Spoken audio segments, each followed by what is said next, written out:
Come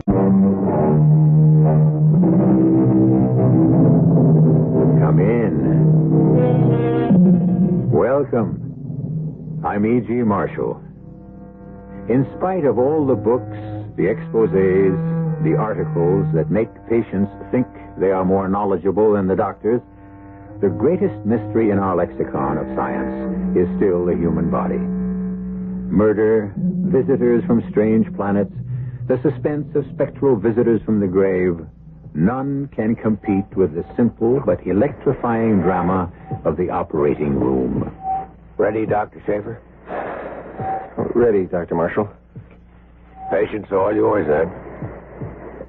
Scalpel. McBurney incision, sir? Up to you. It's what I'd use, but I'm not the surgeon. You are, Dr. Schaefer. There's nothing to be afraid of? Not on your sweet... no, sir. Well, then, why don't you begin?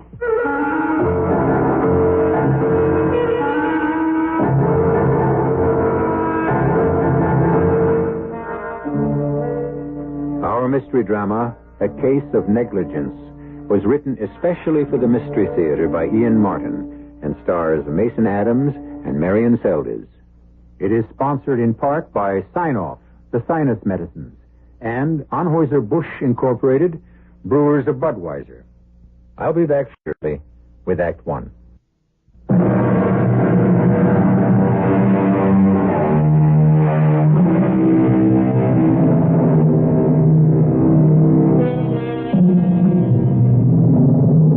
Time after time, I bring stories of death. Spirits that rise from the grave, murder in every conceivable form, the torture of a man or woman knowing they are doomed, death which comes, as it must, to all men. Death, the great mystery. This story is about those men most concerned with it and with life. The doctors, in particular the surgeons, and the hidden danger they face. It begins appropriately enough in the clinic of a typical community hospital. You sit right there, Spud. Dad'll be right back with the doctor. No big deal. I don't need a hospital. Cheer up. It's only an emergency ward. What you do, cut hand? Get it caught in a cookie jar? Well, I guess you must have got roughed up by a tiger. No, I just got bit by Shadow. Who's that, a black leopard? A dog, Tommy. But he didn't mean it. Of course he didn't. Because dog is man's best friend. I'm only a little boy. A boy's best friend, too. Then they won't do anything to him. Oh, no, why should they? When he didn't mean it. You get bit, too? No. Just indigestion. Something old men get. I don't like to step out of line, Dr. Downing, but, with this sort of thing, it could be... I quite understand, Mr. Pollock. Of course we've had no cases of rabies reported. It was a neighbor's pet, but just to make sure... Excuse me. Are you Mr. Clay? That's me, ma'am. I'm Dr. Downing. If you're not in any discomfort, this little boy's father is quite concerned about... I know, Doctor. Don't you worry about me. I'm used to living with pain after 75 years. You tend to Spud. And don't be too hard on Shadow. Shadow? Party of the second part, the dog. He didn't mean to do it. If you'll take Spud into the first booth there, Mr. Pollock. Come on, son. We'll get you fixed up. Come on. Thanks, Mr. Clay. Yeah, got a grandson of my own. Know just how the boy feels. And I'm in no hurry. Well, we'll try not to keep you waiting too long. I'm all right.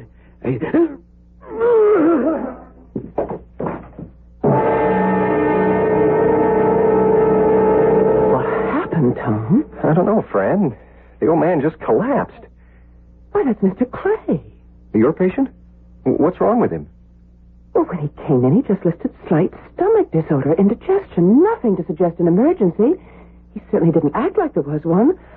I had this kid with a dog bite in the next booth. Will you stay with the kid? I'll take you over. Maybe he just got a little dizzy. They keep this place too hot anyway. No, not that hot. And he looks too rugged for anything that simple. Oh, don't worry about it. I'll check him out. Well, thanks for the helping hand, Tom. Mr. Clay? Yes? I'm Dr. Schaefer. Feel up to a few questions? Sure. I'm all right. Not quite. You just passed out. Well, almost. Oh, I had a bunch of cherry stones for dinner last night. Dug 'em myself. Must have caught a bad one. Woke up with a real bellyache. Well, let's pin that down. Expose the abdomen, nurse. What kind of ache? First off, I thought it was gas. Kind of sharp. Then real dull. Hey, that don't feel so good.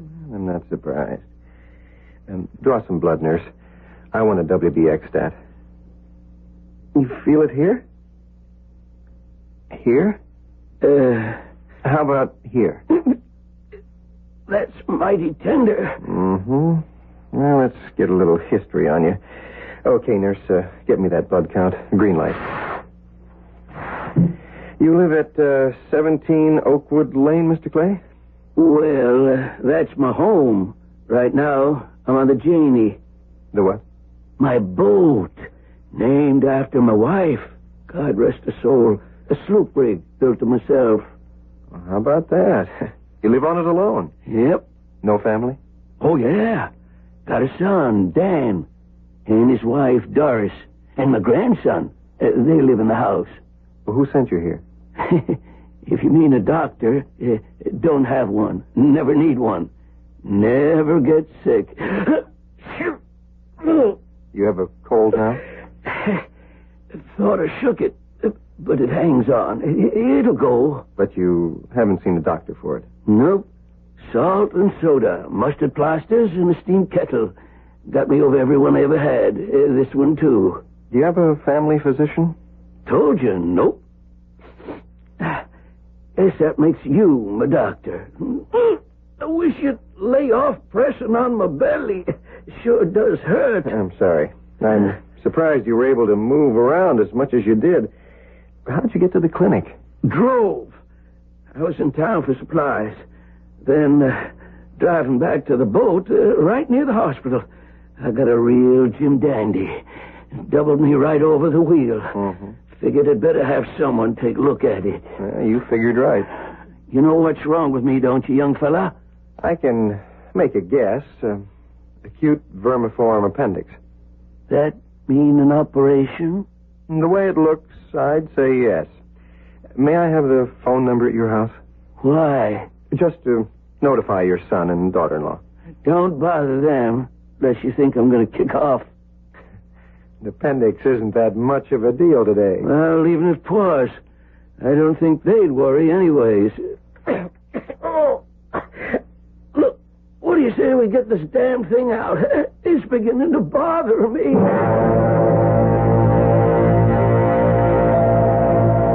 It's just superficial, Mr. Pollock. Keep the bandage clean and dry and come back next Friday. But supposing that dog had rabies? The dog will be checked out by the Board of Health. Right.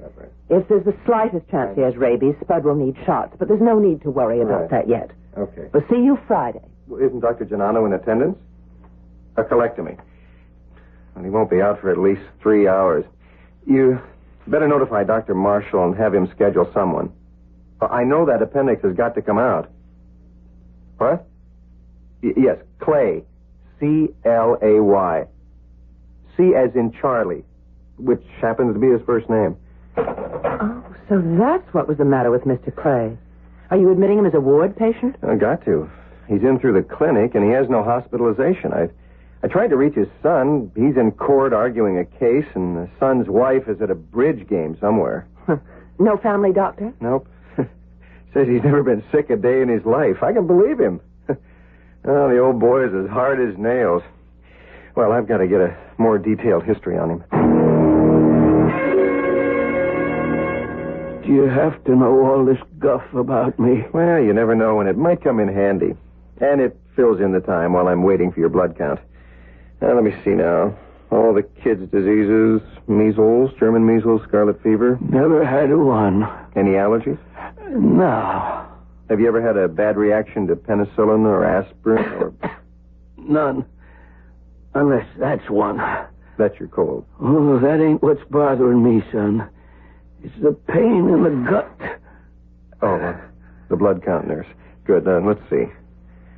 White blood count 15,000. No, that clinches it.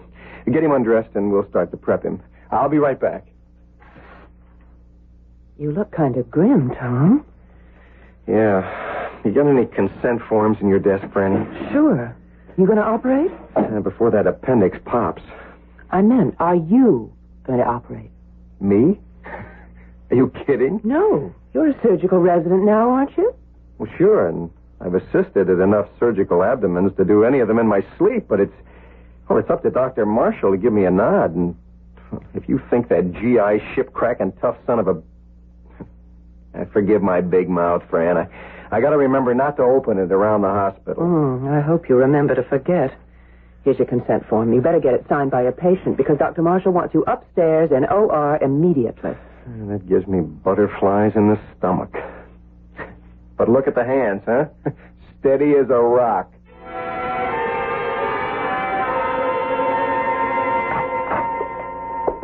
Well, Dr. Schaefer, you took your own sweet time about getting here. Well, as fast as I could, sir. I had to get a consent form from the patient. Did you get a history? Here, Dr. Marshall. Oh. Bit sketchy. What's the best I could do? This is red blanket, sir. The patient's already on his way up. Then you'd better scrub. And while you're changing, you can fill me in. Oh, yes, sir. How bad is this chest congestion? Bad enough to indicate a spinal. At your opinion, or the anesthesiologist? He concurred, sir. I mean, that's what he would have recommended, so he agreed. And we're all in harmony. Except for the patient. He agree? He's in a lot of pain, sir. I had to sedate him. He was a bit foggy by the time we got to deciding on anesthesia. I'd rather he knew. What about the relatives? Can't be reached. The switchboard will contact Dr. Downing if they call in. Well, it won't hurt to check with her before we scrub. Some people still have funny notions about spinals, no matter how safe they are. I'd like to have it part of the record. Dr. Downing? It's Dr. Marshall on this appendectomy out of your clinic. Any word yet from his son or daughter-in-law? Not a peep. Well, Dr. Schaefer and I are on our way up to the ready room now. If they turn up or call before we're out of scrub, let me know. You all set, Doctor? All set. Then let's go.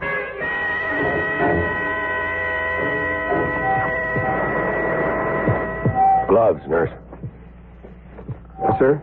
Yes, Dr. Schaefer. Excuse me, Dr. Marshall, but you think there's anything wrong about this case? Not at all. Why? Well, I don't know. I just had a notion you... forget it. No, you're right in a way. When I found we were so short-handed, I thought this case might be the perfect one to let you get your feet wet as a surgeon. Well, I'd like to, if you give me the chance. Think you can handle this, Schaefer? Oh, yes, sir. Yes, sir, I do. I can promise you won't be sorry. Very well. The patient is yours once the anesthesiologist hands him over. May I have the patient, Dr. Davis? Thanks. Scalpel. McBurney incision, sir? Up to you. It's what I'd use, but I'm not the surgeon. You are, Dr. Schaefer. There's nothing you're afraid of? Not on your sweet... no, sir. Now, why don't you begin? Geronimo. Clamps, please. Good. Face your scalpel. Swab, please. Clamps.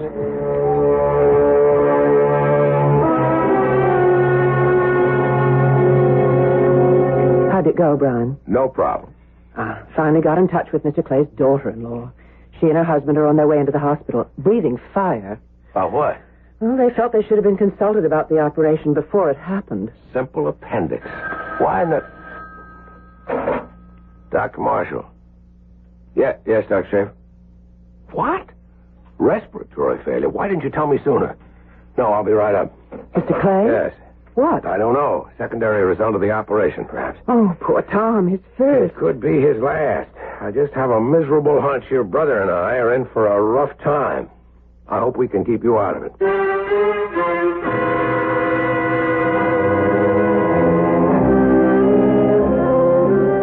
trouble does Dr. Marshall anticipate after a simple operation? And what does he mean by your brother? And why, without the threat of murder or violence or any superhuman agency, does the shadow of death and mystery suddenly unfold its shadow over the people we have met and are still to meet? I'll return shortly with Act 2.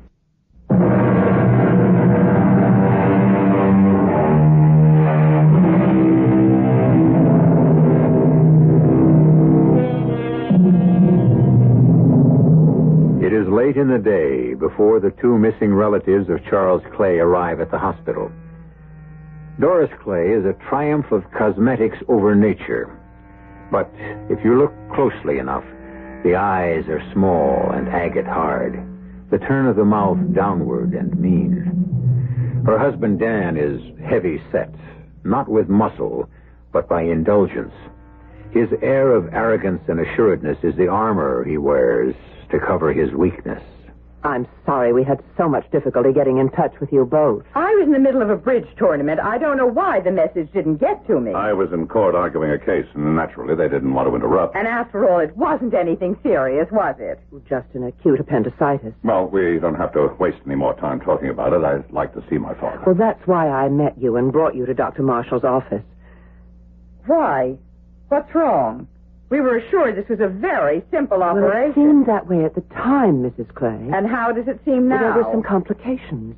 If you'll excuse me, I'll let Dr. Marshall, the surgeon, and our chief of staff explain. I'll have him paged, and I'll send him right down. Well, isn't this just a dandy little mess? Take it easy, Doris. Take it easy. You should have been here to talk to your father before they operated. I was in court. I couldn't walk out in the middle of a case. But you could have walked out in the middle of a bridge game. I'm not his child. You are. I couldn't have persuaded him to change his will back. And even if I could, he'd have insisted on seeing you before he took any legal steps. You know that. Do I? He didn't consult me when he cut us out of his will. Well, he was angry at us then. Thank heaven enough has happened since that we're back in his good graces. We hope. Well, if we aren't, it's no fault of mine. I did everything I could to butter him up. I gotta give you credit for that. Damn well right I did. Letting David spend half his time on that smelly old boat, cooking his clams and his seafood, even feeding that mangy old dog of his. Ugh, I could throw up when I think of it. But it may prove to have been worth it, baby. Even letting David bring that miserable apology for a dog back into our nice clean house because... Dan. What, dear? You said may have been worth it. Oh. When you had that talk with him day before yesterday, and you said he was coming home, you said he was going to change his will again yesterday, did he? I guess he didn't. What do you mean you guessed? His lawyer called me this morning while you were still asleep. He never kept the appointment. My Lord, you know what that means? If anything happens to him, Dan, we've got to get to him fast. Damn it, it was only a simple appendix. What the devil are you blowing your stack about? Maybe it's even better this way. We take him home to recuperate, and it'll be a lot easier to bring him around. I hope so, because I'll tell you this. If he dies and doesn't leave us enough to clean up our debts, I'm walking out on you, Dan Clay. Mr. and Mrs. Clay? Yes. Who are you? I'm Dr. Schaefer. Dr. Marshall was concerned about keeping you waiting so long. He asked me to come down and talk to you. We don't want to waste any more time. Both my husband and I want to see our father. I'm afraid you can't for the moment. Why not? I'm sorry to tell you this, but he's gone into a coma. Coma? What? How? We haven't been able to diagnose it yet, Mr. Clay. The doctors don't even know? From what we can see, it has nothing to do with the operation. It looks like an infection or an allergy of some kind. And what kind? Well, possibly a transverse myelitis. I mean, an inflammation of the spine. What's the spine got to do with an appendicitis? Your father had a spinal anesthesia. It was necessary since he had a severe cold, and a general anesthesia could have proven dangerous. Are you implying, Dr. Schaefer, that the spinal could have been a mistake? Not a mistake. But quite often a post-operative reaction, like your father's, might be due to an allergy. Do you know of any that he had? Didn't you ask Dad before you went ahead? Yes. But at the time, he was in so much pain, and we had him sedated so that... excuse me. Dr. Schaefer. Tom, it's Fran. Are the Clays still with you? Yes? Try not to alarm them, but I think you'd better bring them up here. Marian asked me to call. It's Mr. Clay. What about him? He's gone into convulsions. I see. Well, thank you, Doctor. We'll be right up. Is that about my father? Well, yes. Dr. Marshall just sent a message for me to take you upstairs to his room. Oh, then he is conscious. I'm afraid not. Not yet. Shall we go? The elevator's right outside the door.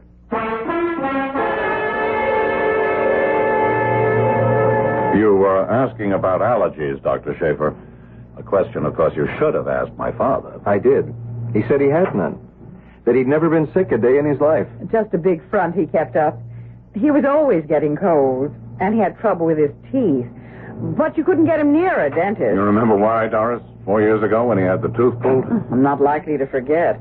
Oh, he had a terrible reaction to the Novocaine. We thought that... Do you use Novocaine with spinal?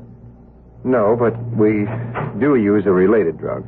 And you didn't ask my father if he was susceptible to it? Mr. Clay, your father denied having any allergies. But you didn't check further. We tried to reach both of you, but we couldn't, as you know. And it was an emergency. Seems to me it still is. Because it's looking more and more that somebody did make a mistake. Damn serious one. Which door is my father's? Number 814. The one where my sister... Dr. Downing is standing. Your sister? But your name is Schaefer. She uses her married name. Dr. Marshall is in with your father now, if you wouldn't mind waiting just a moment. I don't know about Dan, but I'm getting tired of this runaround. I don't intend to be kept waiting any longer. It's urgent that I... Excuse me. Here's Dr. Marshall now. This is Mr. and So Miss... you do exist. Well, I demand that I be allowed to talk with my father immediately. I am afraid that's no longer possible, Mr. Clay. What do you mean?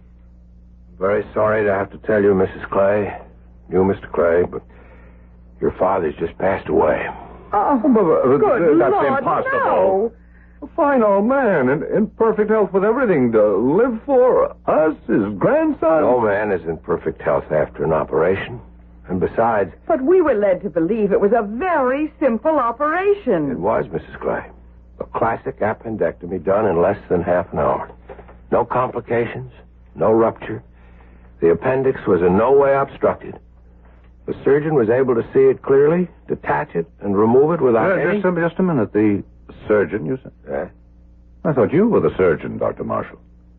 I was the surgeon in charge, but the procedure was actually handled by a resident. Just what is a resident, Dr. Marshall? A qualified physician who is training in surgery.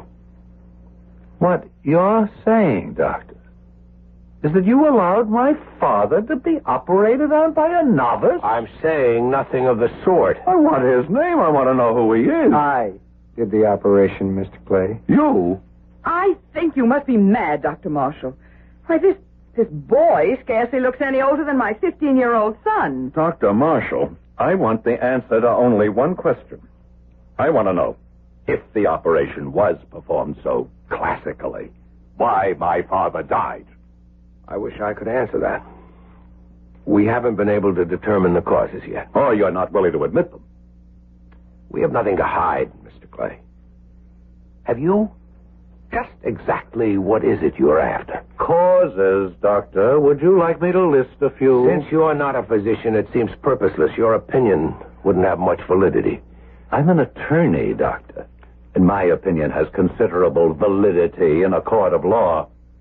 Doris, get the elevator. Yes, Dan. We're leaving now, Dr. Marshall. Mr. Clay, before you do, there are certain arrangements. You can trust me to handle those. You'll be notified. I had wanted you to sign one document. What? For all our sakes, I think a post-mortem examination is indicated. Oh, for my dead body. If you want to add that to my father's. The elevator's here. I hope it's more efficient than the staff at this hospital. I'm sorry, Dr. Marshall. For what, Doctor? Well, if you want me to really be honest, mostly because a swell old guy I like died for no reason I can think of. I I just hope it wasn't my fault. Well, how could it be? Just the anesthetic. We'll talk this all out later. Dr. Schaefer, grab a staff elevator and get down and make sure the Clays are off our turf for the moment. And then meet me in my office. Check, sir. On my way. Brian, it wasn't his fault, was it? No, I don't think so. If there is any blame, and it rests on a lot of shoulders, it has to do with us all being human beings. What does that mean? A nice but stubborn old man who wouldn't admit age or infirmity. A doctor approaching middle age who lost his wife and fell in love with another man's. And a rapacious pair of people who don't deserve the title of human being, who had little love for a nice old guy until suddenly he died mysteriously. Why? I don't know about them. Only about us. I'm married to a husband who should have been a retired racehorse. He's a natural stud. He won't divorce me or allow a divorce, and I won't force it because we do have a daughter who adores her father. And I'd rather break my heart than hers. And my wife is dead. I thought I'd never love another woman. And now I do. There's nothing I can do about it. Oh, darling. Oh, darling. Let us go for a moment. The other thing's more immediate, isn't it? Those two awful people. They're going to sue, aren't they? I'd guess that's what they have in mind. And if they ever got wind of us, they could crucify Tom. And us. And the hospital, perhaps. How can we stop them? An autopsy is the best answer. We can force that. If it vindicates what Tom and I have done, that's that. And if it doesn't? We could all be up the creek without a paddle.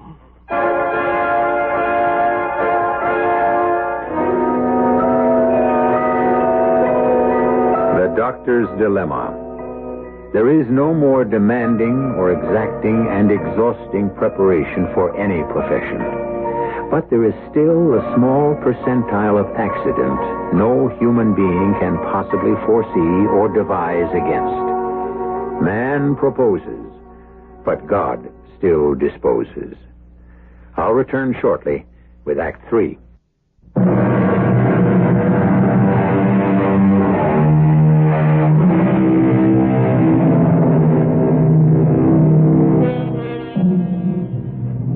Flood, famine, death, or whatever, Doris Clay rises late in the morning. It is one of her completely selfish indulgences she allows nothing to interfere with. Even this morning, which could well be one of the most important in her life, she is barely coming to, with the help of black coffee, propped up in the big bed with the satin sheets, as Dan, who is an early riser, comes to join her just before noon. Oh, you look like the wrath of God. I feel like it. My nose isn't any good. I got the Chapman, Dad's lawyer. Fat old fool. But I've seen the will. And? The bulk of his estate is left in trust for David. Hedged in so tight we couldn't even borrow, beg, steal, or finagle a nickel. And the rest? It might be ironically funny if we weren't personally involved. The rest of it goes to the hospital. A gift from someone who didn't believe in doctors. He only did it to hurt us. But, Dan, not a penny. Not unless we break it. Can we? It's a fallback position. I don't know if it's worth the investment. There's a much easier way out of our troubles. There's got to be some way. We're in debt up to our ears. And we can't hold it off any longer. I know. I think we have a good chance for at least a settlement. We're going to sue for malpractice. Who? The doctors, of course. At least Marshall must have insurance. But most of all, because clinic and a resident physician are involved, the hospital. That's where the real dough is.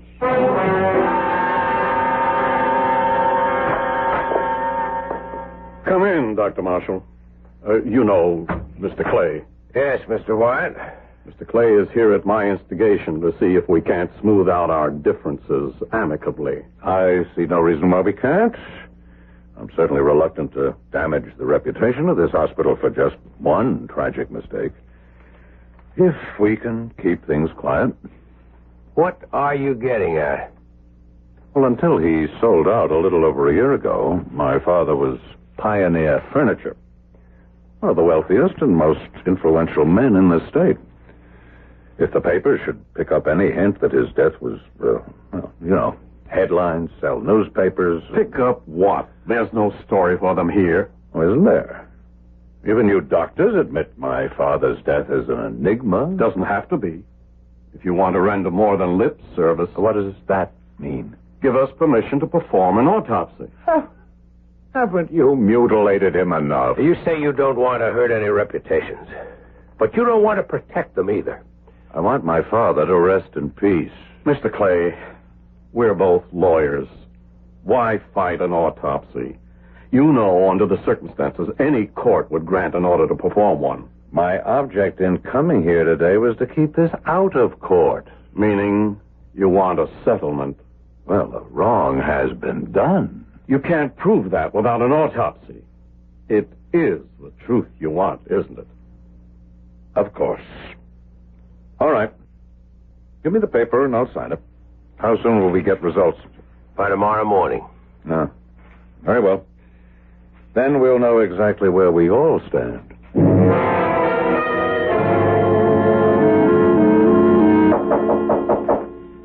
Come in. Good morning, Brian. You got one of these too, Fran? A subpoena. I never had one before. You got plenty of company. You, me, Tom, Dr. Davis, and the hospital. The moment the results of the postmortem were in. But it was negative. I mean, cause of death unknown. It didn't prove any of us responsible. Unfortunately, it didn't prove that any or all of us weren't. There's one easy way out of this. What? I resign as chief of staff, take the blame, and make the best settlement with Clay that I can out of court. But why would you do a thing like that? None of us is guilty of anything. He has no case. Darling, the danger here is you and me. But we haven't done anything wrong. No, I'm rather sorry to say, no sin of commission. But a hospital is like a school or a small village, and the grapevine trembles in the slightest wind. If Dan Clay got any notion that you, a married woman, have any concern for me, and that I, because Tom is your brother, made any special consideration to allow him to operate. But you've done just the opposite. You've almost held him back because of that conscience of yours. I know that, my darling. You know it. But does the rest of the world? Long before all of this happened, I've been trying to face the fact that I should go away and leave you to Alec. In and out of any other bed he can find. Oh, no. You don't walk out because of me.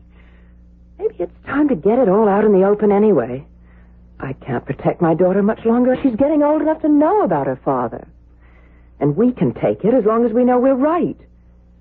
We are, aren't we, darling? As God is my judge, I believe so. Then what killed that poor old man? Nothing we did. I'm sure of it. The question is, how can I prove it? Dr. Marshall. Yes, Mr. Wyatt. I know. Yes, of course. I can't promise that we can't. I know, sir. Much better. I have Dr. Downing with me now. I'll round up the others and join you in your office. What was that? Mr. Wyatt wants us, Tom, and Dr. Davis up in his office. He's gotten Clay to agree to a pre-court hearing. It's worth a try to keep this thing from getting out of hand. Just a quick explanation of what an examination before trial consists of. This is Mr. Cooper, who's a court stenographer. He will take a complete transcript of everything said here, just as in a court of law. Though there is no judge present here, everyone will receive the full transcript, and you'll be bound by oath to whatever statements they make. All right, Mr. Clay. Thank you, Mr. Wyatt. Dr. Downing, you admitted my father to the clinic? I signed him in, yes. Did you bring a copy of the roster for that evening as requested? I did. Was there a patient named Spud Pollock on that roster? Yes. But according to this, he was 1, fourth in order after Charles Clay, and yet he was taken ahead of him. Well, the child had been bitten by a dog. It was an emergency. And an acute appendix is But not. at the time, I wasn't aware that... How could you be, since you hadn't asked? I submit that it was gross negligence for you. Negligence has not been established. Let it also be noted that Charles Clay did have an acute appendix and subsequently died the very next day. Now, as I understand it, Dr. Schaefer, you were the one who diagnosed acute appendix? I did. And you recommended an immediate operation? Correct. For which some form of general anesthetic is used. Not in this case. The patient appeared to have an upper respiratory infection, so Dr. Davis, the anesthesiologist, and I agreed that a spinal was the safest to use. Did my father sign a consent for the operation? Yes. And he was told about the spinal? At the time he signed the consent, it had not been decided on. So he was never told? Well, he was in great pain and under sedation by the time it was agreed on. Were you aware that Mr. Clay was allergic to Novocaine? I asked him if he had any allergies. He said no. Just general allergies or what, Doctor? There wasn't time to go into it in detail. There was risk of the appendix rupturing. If an appendix ruptures, is it usually fatal? Not by any means. But in this case, it didn't. Still, the patient died. Why? Do you know? You know we don't.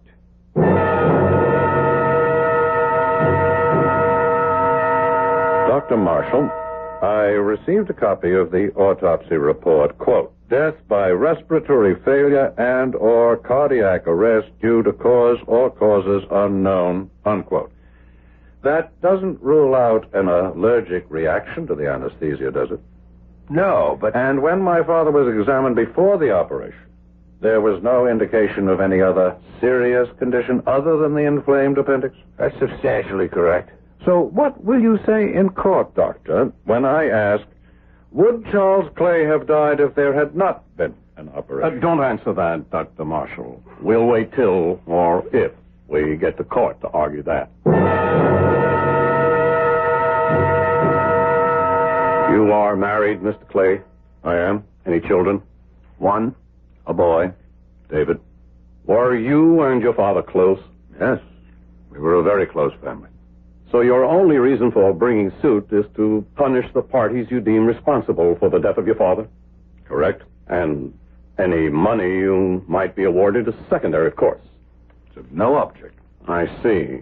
Your father didn't live in the same house with you. No. Where did he live? In an old boat he built. Why? He liked that kind of life. Even in a freezing winter he thought was too much for his dog to stand?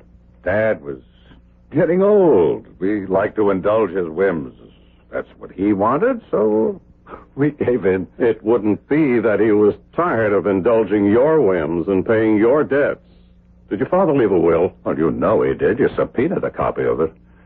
But he was going to change it. A blow for the hospital it would have been, wouldn't it, to lose all that bequest?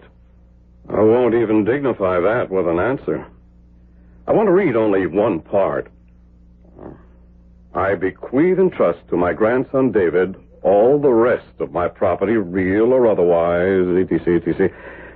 And I charge him and or his trustees to maintain until his death my friend Whiskey. He and David have given me the only love I ever knew. Whiskey? My father's dog. We've been taking care of him. Better than your father, I hope. Whiskey was old and sick. He had to be put away. A deliberate act, Counselor. Not like my father, who was lost through negligence.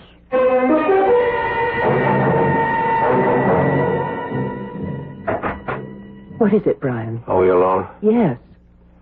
I just came from a long talk with Wyatt. I've handed him my resignation. Oh, no. Why? The only way.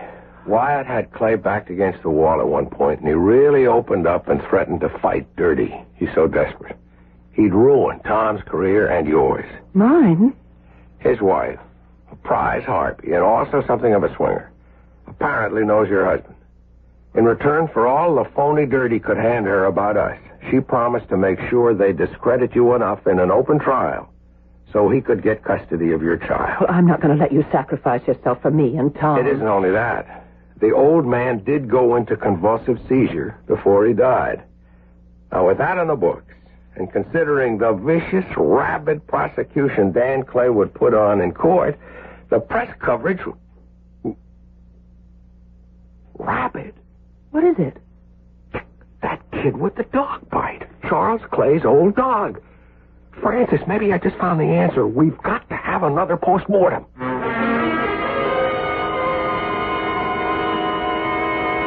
The second autopsy, Mr. Clay, when we knew what we were looking for, lists final proof. In the cornuomonas, the characteristic inclusion bodies of negri were found. In layman's terms, your father died of rabies, which he got from his dog Whiskey. But the dog never had convulsions. There are two forms, the furious and the dumb. In the second, the dog is just lethargic and comatose. He looks old. My father never was bitten. The saliva of the dog, when someone fondled him, if there was any break in the skin whatsoever, would have been enough to infect him. You're just lucky you had that dog put away before he infected your son, David. Now, get out of here before I give you a valid case to prosecute. Assault and battery. Well, that's the end of that. And the beginning of us. What do you mean? Oh, I'm just realizing that I'm the one who's really guilty of gross negligence. Brian, my darling, you think you can forgive me? I don't know. I'll spend a lifetime trying.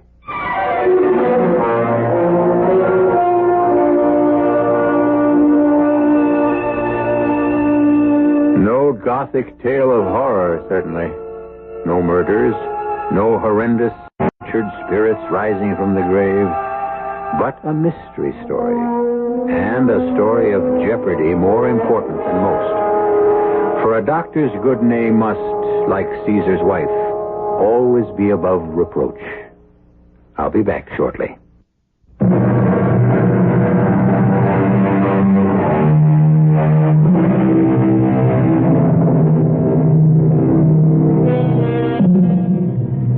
A few footnotes to a compelling story.